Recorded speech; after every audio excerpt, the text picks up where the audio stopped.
What's going on, everybody? Good afternoon. It is Saturday before the game. We're actually a little less than 24 hours away from kickoff as of me recording this video.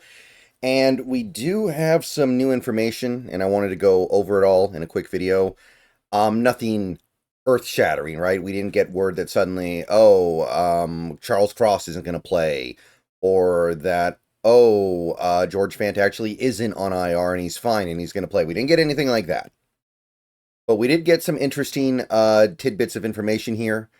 Before I get into this, I do want to say you can find me on Twitch, probably shortly after this video uploads. I will be streaming there for a chunk of the afternoon at least. So if you want to come hang out, come over to my Twitch. We're doing more metaphor. Having a good time. If you just want to come over there and chill, you can find me. Link in the description.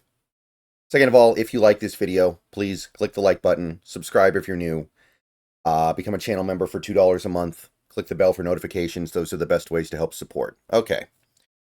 So first, this actually came out yesterday, but I didn't see it until this morning. The Seahawks this week, and this makes sense, right? Because you lost Connor Williams, and you probably are looking for, at the very least, a body to replace Connor Williams on the roster, even if you're not looking to replace him as a starter. We did work out some interior offensive linemen, including Brian Allen. And Brian Allen was a starter for the Rams just a couple of years ago, a pretty good player as well. He was a player that I've had my eye on in previous free agency periods. I actually didn't know he was just a free agent now, and I mean, I'm not going to sit here and suggest that he's still a really good player and the entire league left him unsigned because they have a personal grievance with him. But is interesting that he's one of the guys you kick the tires on.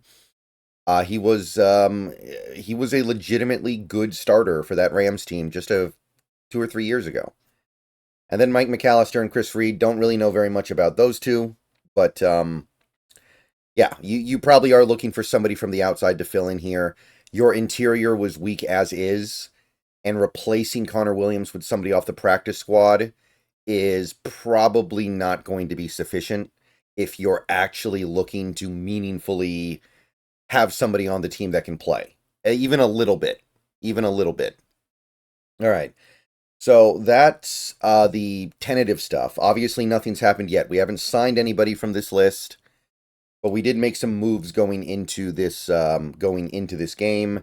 So we got this from the official Seahawks X account. You can see that the team is doing some stuff with the active roster. Cody White and Tyler Mabry have been signed to the active roster.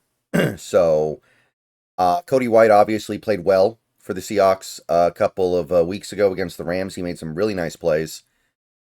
I don't know if he's going to get much of an opportunity right now because DK Metcalf is back. I will say that I think Jake Bobo has probably lost some playing time. And I don't know. I am a fan of Derek Young, but I don't know if Derek Young has done anything to deserve getting those snaps away from Bobo. And maybe Cody White, because he's the guy who actually played really well last week against 2 weeks ago against the Rams. Maybe they're just going to say, okay, you're wide receiver 4 now. Bobo had his chance. He blew it. He was terrible. Couldn't do anything. So now Cody White, we gave you one chance in a game against the Rams, and you showed up big time. So maybe now they're like, okay, we're just going to have him skip the line here. I'm not against it. I'm not. I think that Bobo has been exposed as a very limited player over the last few weeks, a guy you want playing 15, maybe 20 snaps a game, and that's it. So, hey, Cody White, step on up. Can't say that Chenault looks like he's the guy either. We don't feel comfortable with him, I guess. So, he's up. Mabry also up. Obviously a response to the fact that Noah Fant is going to be missing this game, along with Brady Russell. I think we signed N'Keal Harry as well, so he may get a little bit of burn in this game, but we want to make sure we have our bases covered. Mabry may end up playing Brady Russell's role as like a pseudo fullback. We also elevated 2 players from the practice squad, linebacker Patrick O'Connell, which makes sense because we did nothing to replace Dodson after letting him go, really. So we need another linebacker on the team. And O'Connell is a guy who played pretty well in the preseason, to my recollection. And Ty Okada also elevated, which I think makes a pretty good deal of sense when you consider that Rayshawn is still out.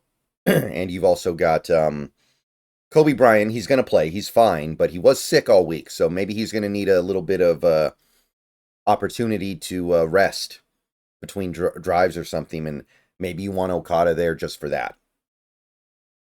Nose tackle Brandon Pilley waived. I think we just signed him a couple of days ago anyway, so he was never on the team for any actual games. I think he was just here for practice.